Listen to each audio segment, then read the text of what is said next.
నాగరాజు ఎవడి పేరు చెబితే డౌట్, అందుకని నాగరాజు ఎవడి పేరు చెప్పడు, నాగరాజు రక్షిస్తారు. ఇది సిట్ చేస్తున్న వ్యవహారం. ఈ సిట్ అనేది special investigation team, the IPS officers టోటల్గా సాయి కృష్ణ యొక్క దారుణ హత్య, లాకప్ డెత్ని తుడిచేసింది. నేను ఒకటి చెప్తున్నా, చాలా బాధతో చెప్తున్నా, బహుశా భారతదేశంలో ఎక్కడ జరగల ఇలాంటి సంఘటన, ఎక్కడ జరిగి ఉండదు కూడా. జరుగుంటే చెప్పండి నాకు. లాకప్ డెత్ జరగవచ్చు, గోల్డ్ పీకి మనిషిని చంపేసి శవాన్ని దహనం చేశారయ్యా. బూడిద కూడా లేదు, సాక్ష్యాధారాలు బూడిద కూడా లేదు, బూడిద లేదు, సీసీ ఫుటేజ్ లేదు, స్వర్గపురిలో సీసీ కెమెరాలు లేవు, ఉన్నా కూడా మాయమైపోయినాయి. ఏదో హోటల్ తీసుకెళ్ళి కొట్టారు, అక్కడ సీసీ కెమెరాలు లేవు. టోటల్గా సాయి కృష్ణ దారుణమైన హత్యని తుడిచేశారు. శిక్షలు పడవు, రాసుకోండి. వాళ్ళు నేను చెప్తున్నా, ఏ వ్యక్తికి శిక్షలు పడకోకుండా జాగ్రత్తగా సిట్ మేనేజ్ చేసింది. 100% చెప్తున్నా. ఇలాంటి దారుణమైన సంఘటనని, భారతదేశంలో కని విని ఎరుగనటువంటి ఒక దారుణమైన సంఘటనని బరియలు చేసేశారు ఏపీ పోలీసులు. ఇంతకన్నా ఘోరం ఏం కావాలని అడుగుతా ఉన్నా.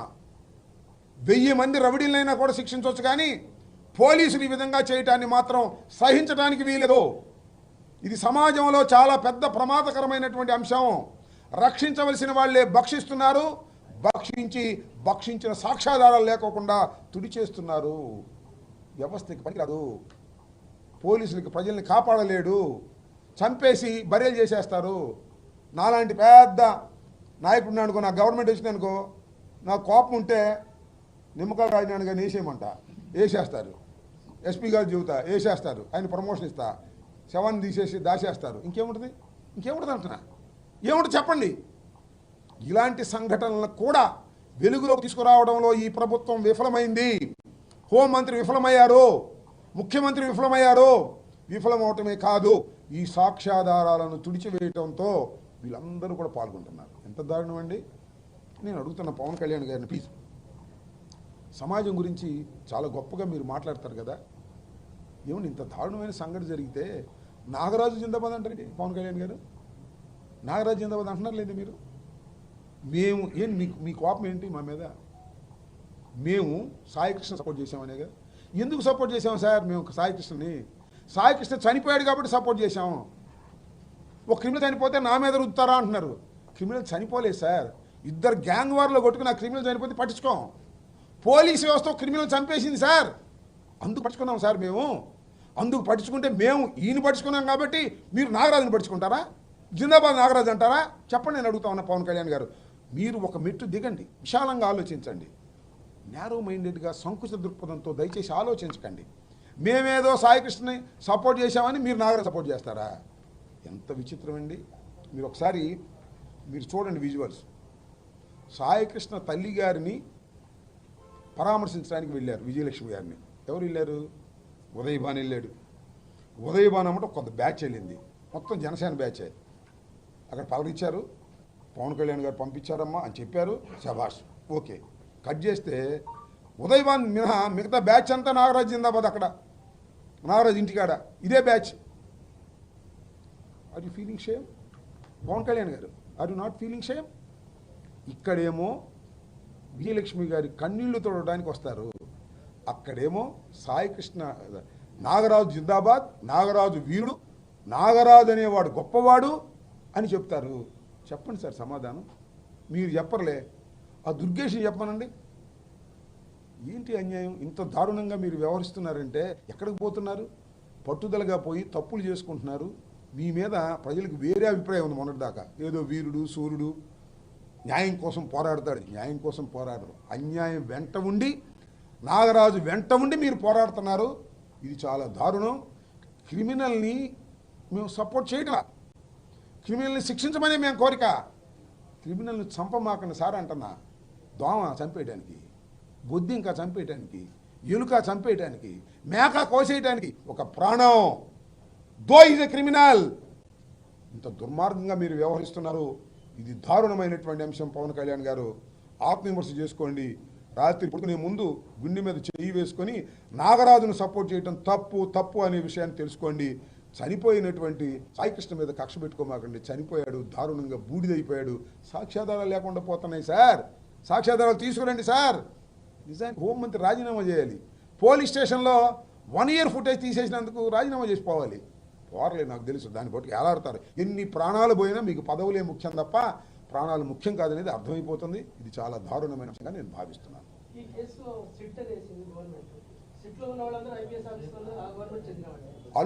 వాళ్ళేగా ఆ సిట్లో వేసినటువంటి వాళ్ళందరూ విచారణ ప్రారంభంగానే ఒక పోలీస్ స్టేషన్లో 1 year సీసీ ఫుటేజ్ పోయిందే. సిట్ ఎందుకు స్టాండ్ ఎందుకని అడుగుతున్నా. ఇంకా అందరూ ఐపీఎస్ ఆఫీసర్లే, ఇండియన్ పోలీస్ సర్వీస్. సిగ్గుపడండి. What action you have taken? 29 తారీఖు ఏం చేస్తారు మీరు? కోర్టులో ఉంది. సాయికృష్ణ తీసుకొచ్చి ప్రొడ్యూస్ చేస్తారా? ఏం చెప్పండి. నేనేదో ఫాల్స్ ఫోటోలు పెట్టానని చెప్తున్నారుగా. తీసుకొచ్చి ప్రొడ్యూస్ చేయండి సాయికృష్ణని. కనీసం బూడిద చేస్తాను. బూడిద కొడలేదు ప్రొడ్యూస్ చేయడానికి. ఏం చేస్తారు మీరు? Question mark. 29వ తారీఖున న్యాయ వ్యవస్థ ఉంది. పోలీసులు ఏం చెప్పబోతున్నారనేది పెద్ద క్వశ్చన్ మార్క్, సస్పెన్స్. ఏమీ చెప్పరు. ఇంకా ఎదుగుతున్నామని చెప్తారు, లేదా చచ్చిపోయినని చెబుతారు. చచ్చిపోయినట్టు ఎవరు నమ్మాలి? నేను మొట్టమొదటి చెప్పా కదా చంపేశారని. అదే ఖాయం చేశారుగా. చచ్చిపోయిన సాక్ష్యాధారాలు లేవుగా. లోపభూయిష్టంగా ఎంక్వైరీ జరుగుతుంది. లోపభూయిష్టంగా ఎఫ్ఐఆర్ రిజిస్టర్ చేశారు. నాగరాజుని కాపాడటం కోసమే సిట్టు వేశారు తప్ప సాయికృష్ణ మరణంలోని వాస్తవాలు తెలుసుకోవడానికి సిట్టు వేయలేదు. పవన్ కళ్యాణ్ గారు ఈ సిట్టుని సర్వనాశనం చేసి నాగరాజును కాపాడడానికి ప్రయత్నం చేశాడు. ఇది చాలా ప్రమాదకరమైనటువంటి ధోరణి. పవన్ కళ్యాణ్ గారు ఇంతగా దిగజారిపోతాడని నా జన్మలో అనుకోలేదు. సాయికృష్ణకు మర్డర్లో నాగరాజును సపోర్ట్ చేసేటటువంటి నీచమైన పరిస్థితికి గౌరవ ముఖ్యమంత్రి గారు, మాజీ ముఖ్యమంత్రి గారు, గౌరవ ముఖ్యమంత్రి గారు, ఉప ముఖ్యమంత్రి గారు నాగరాజును సపోర్ట్ చేసే దీనస్థితికి వెళ్ళిపోయిందంటే వ్యవస్థ సర్వనాశనం అయిపోయిందని మాత్రం చెప్పచ్చు.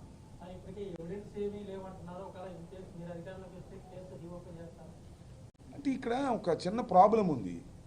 ఎవిడెన్స్ లేకపోతే ఏం చేయాలి? ఓపెన్ చేస్తాం.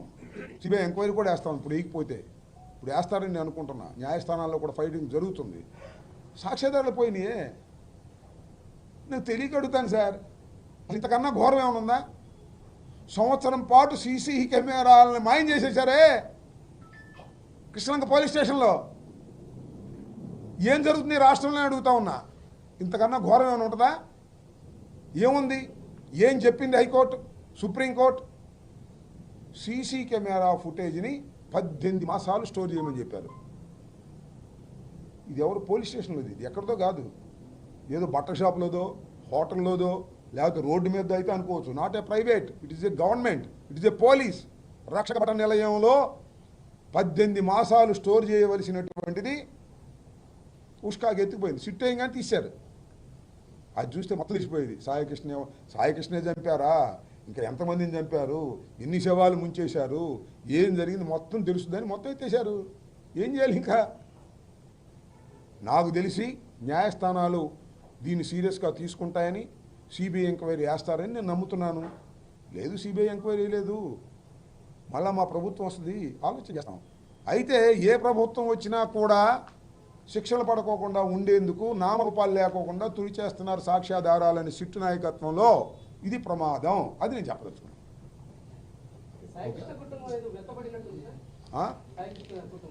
మెత్తబడికి ఏం చేస్తారు పాపం వాళ్ళు ఏమన్నా నాలాగా పొలిటీషియన్సా?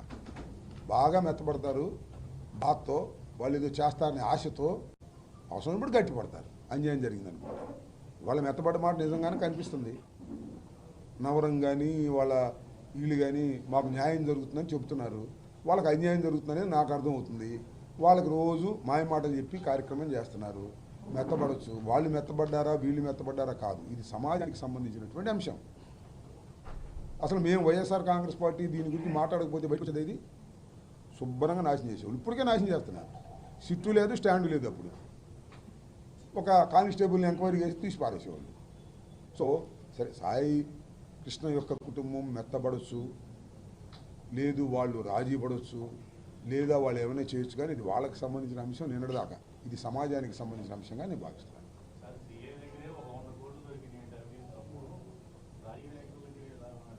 సిఐ దగ్గర 100 కోట్లు దొరికినాయా నాకు తెలియదే. ఏం మరి 100 కోట్లు ఉంటే ఇంకే అతనే నిర్దోషే. 100 కోట్లు ఉంటే మరీ పేదోడైతే వేస్తారు, కానీ 100 కోట్లు ఉంటే ఏమైనా సర్దుకుంటారు, ఒక 50 కోట్లు సర్దేసి నిర్దోషం చేసేస్తారు, కొనేస్తాడు అందరినీ. అది కూడా ఎంక్వైరీ జరగాలి. నిజంగా అయితే సిబిఐ ఎంక్వైరీ చేస్తే అసలు ఒక సిఐకి 100 కోట్లు ఎలా వచ్చాయనేది బయటకు వస్తుంది. ఇవన్నీ అతను 100 కోట్లు ఉంటే 50 కోట్లు పోతాయి. అప్పుడే 50 లక్షలు ఇస్తామని చెప్పి వీళ్ళకి కబుర్ చేశాట. వీళ్ళందరికీ సర్దేస్తాడు 50 కోట్లు. ఏముంది శుభ్రంగా బరియల్. అలా అతను ప్రమోషన్ ఇస్తారు, అతను టికెట్ కూడా ఇస్తారండి జనసేనలో. ప్రమోషన్ కూడా ఇస్తారేమో డైరెక్ట్గా. అసలు శభాష్ సినిమాలో లాగా టషా అని కాల్చేసాడు క్రిమినల్స్ అని ఎస్పీకి ఇస్తారు. ఏం చేస్తాం మనం? పైగా సాక్ష్యాధారాలను రూపుమాపటంలో పోలీసుల పాత్ర గణనీయమైనది. ఇంతకన్నా ఏం కావాలి రాష్ట్రంలో?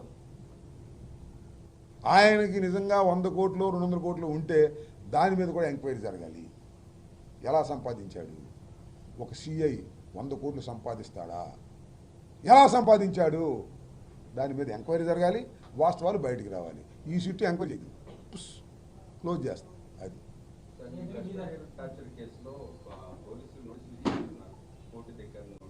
నువ్వు లేట్గా వచ్చావా? ఇంతకుముందు మాట్లాడాను. అడగండి. మీకు సీఎంఎస్ అని సెంట్రల్ మానిటరీ సిస్టమ్ అని ఉంటుంది. మీరు పోలీస్ స్టేషన్ లో డిలీట్ చేసినంత మాత్రాన ఎవ్రీ ఇయర్ సిపి దగ్గర ఒక సిస్టమ్ ఉంటుంది. సిపి దగ్గర ఉన్న సిస్టమ్ కూడా మాయ చేయడానికి వీళ్ళు మాయ చేశారు అంటే అది డీజీపీ మాయ చేసినట్టే. అది మీ నోటీసులో ఉంది. ఎంతసేపు ఉన్నా మీరు ఓన్లీ పోలీసులు అంటున్నారు, కానీ సిఎంఎస్ అనే సిస్టమ్ ఒకటి ఉంటుంది. ఇప్పుడు మన ఎస్పీ ఆఫీసులో కూడా ప్రతి సంవత్సరం మొత్తం ఇప్పుడు ఏ పోలీస్ స్టేషన్లో ఏం జరిగిందని ఇప్పుడు మన డేట్ నొక్కితే వస్తుంది, టైం నొక్కితే వస్తుంది. వండర్ఫుల్. సో మీరు ఏమిటి సిఎంఎస్ గురించి ఎందుకు మీరు ఆలోచించట్లేదు? అంటే ఒకవేళ సెంట్రల్ మానిటరీ సిస్టమ్ కూడా లేకపోతే దాన్ని ఏమగా పరిగణిస్తారు? ఇది నేను వాళ్ళందరి తరఫు నేను. ఓకే, మా ప్లేటర్ గారు ఒక ఏమన్నారు దీన్ని సెంట్రల్ మానిటరీ సిస్టమ్ సిఎంఎస్ అంటే వారు చెప్పేటటువంటి ఒక కీలకమైన అంశం ఏంటంటే సిఎంఎస్ అనే సిస్టమ్ వల్ల సిఎం సిస్టమ్ వల్ల ఏం జరుగుతుందంటే ఒకవేళ పోలీస్ స్టేషన్లో అవి తుడి చేసినా సెంట్రల్ మానిటరీ సిస్టమ్తో ఉంటుంది. దానికి సిపి కమిషనర్ అది కూడా తీసాడేమో. కాదు ఇప్పుడు అది కూడా అది తీయకపోతే సాక్ష్యాధారాలు కొంతైనా దొరుకుతాయి. లేనట్టు అసలు దీనిలో సాక్షాత్తు కమిషనర్ పాత్రే ఉందని మా ఆరోపణ. అతని వల్లనే దాన్ని ఏమంటారు స్పెషల్ బ్రాంచ్, దాన్ని టాస్క్ ఫోర్స్ వెళ్ళింది ఆయన వల్లే. ఇంత పెద్దవాళ్ళు లేకపోతే పోలీస్ స్టేషన్లో సిస్టంలో తీసిపోవటం ఏంటండి? సరే, వారు చెప్పినట్టుగా అది ఆధారం ఉంటే కొంత ఉపయోగం జరుగుతుంది. ఇవాళ కాకపోయినా సిబిఐ ఎంక్వైరీ చేస్తే వాస్తవాలు వస్తాయి. లేదంటే మేము అధికారంలోకి వచ్చినప్పుడు సిబిఐ ఎంక్వైరీ చేస్తే వాస్తవాలు బయటకు వస్తాయి. అది నాకు తెలియదు వాస్తవంగా. ఇక్కడ తీశారు కాబట్టి మొత్తం తీశారు అనుకుంటున్నా. అక్కడ స్టోర్ అయ్యి ఉంటుంది కాబట్టి దాన్ని బయటకు వస్తే మంచిది. అది కూడా పోయిందని చెప్తారేమో నాకు అనుమానం. ఓకే,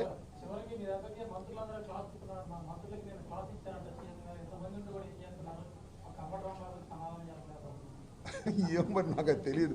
అంబటరాంబాబు సమాధానం చెబుతానే ఉన్నారుగా. ఆయన ఎవరో సమాధానం చెప్పాడు మొన్న, నానాజీ మామూలుగా సమాధానం చెప్పలా. ఏమన్నాడు? నా కొడక అంటున్నాడు. శభాష్ పవన్ కళ్యాణ్ గారు, భలే ట్రైనింగ్ ఇస్తారు సార్ మీరు ఒకటి విషయాన్ని గుర్తుపెట్టుకోవాలి. పవన్ కళ్యాణ్ గారు కాకినాడ వెళ్ళి అసలు మీకు బుద్ధి ఉందా లేదా, మీరు ఎవరు మాట్లాడరేంటి అని నడిచిన తర్వాత మాట్లాడటం మొదలెట్టారు. మళ్ళీ ఇవాళ చంద్రబాబు నాయుడు అంటున్నారు ఏంటండి పవన్ కళ్యాణ్ అంటే మీరు మాట్లాడరేంటి, అందరూ మీరు మాట్లాడండి అంటున్నారు. బుద్ధి ఉంది?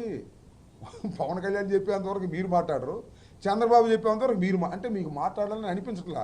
ఎందుకంటే మేము మాట్లాడేది న్యాయం కాబట్టి తిరిగి మాట్లాడటం ధర్మం కాదని మీరు మనసులో అనుకుంటున్నారు. వీళ్ళు రెచ్చగొడిన తర్వాత మాట్లాడటం కూడా బూతులు మాట్లాడుతున్నారు. ఈ బూతులు మాట ఏం చేస్తారు మీరు చెప్పండి, నాకు అర్థం కాదు. నన్ను కూడా బూతులు మాట్లాడుతున్నారు చాలా. మరి ఎన్ని బూతులు నాకు కొత్త? ఈ షోలో ఏంటో ఈ షోలో పోతాయి బూతులు. అయినా వైఎస్ఆర్ కాంగ్రెస్ పార్టీ తరఫున పోలీసు వ్యవస్థ మీద కానీ అన్యాయం జరిగినప్పుడు కానీ పోరాడుతూనే ఉంటా. పోలీసుల మీద నన్ను చూడండి సార్, నాగరాజన్ రాత్రి శుభ్రంగా బిర్యానీ పెట్టి కూర్చోబెట్టారు. నన్ను లోపలేసారు. రాత్రి 10:30కు తీసుకెళ్ళి లోపలేసి సాయంత్రం నెక్స్ట్ రోజు 5ంటికో బయటికి తీశారు. బిర్యానీలు పెట్టలా, ఏదో ఇడ్లీ ఇట్లా పెట్టారు సెల్లోనే. నేను ఎందుకు అడుగుతాను, నాకేం పని, ఐ క్యాన్ బేర్ ఇట్. ఏమయ్యా 7 సంవత్సరాల లోపు ఉండేటువంటి కేసులో నన్ను తీసుకెళ్ళి లాకప్లో వేయించాయా? ఆయన వంశీధర్ అనే అతను ఎత్తి, వంశీధర్ అనుకుంటున్నావు టోపీ పెట్టుకుంది, పెమ్మసానే ఆ టోపీ పెట్టుకున్నాడు.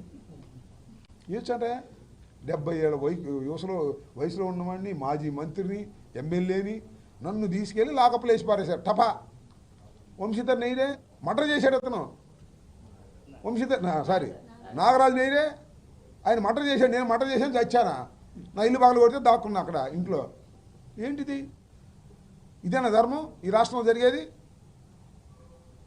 సో అన్ని చూసిన తర్వాత ఎందుకు లెక్క చేస్తాను నేను? ఈ వయసులో లాకప్లో ఉన్నా, కోర్టులో హాజరయ్యా, ఏపీ పెద్ద జైలు అయినటువంటి క్షేత్రాన్ని చూసి వచ్చా, రాజమండ్రి సెంట్రల్ జైలు. ఇవన్నీ లెక్క చేస్తారా? వీళ్ళందరినీ వంశీధర్ లాంటి వాళ్ళని లెక్క చేయను, డీజీపీ లాంటి వాళ్ళని కూడా లెక్క చేయను. చూస్తాను కదా, రేపు వినతి పత్రానికి వెళ్తున్నాం. వినతి పత్రంలో చేసిన తర్వాత వినకపోతే శంఖారావం ఊతాం, పోరాట శంఖారావం ఊతాం, వదిలిపెట్టం. అన్యాయం జరిగింది, అక్రమం జరిగింది, నా ఇంటి మీద దాడి చేస్తే అరెస్ట్ చేయరా?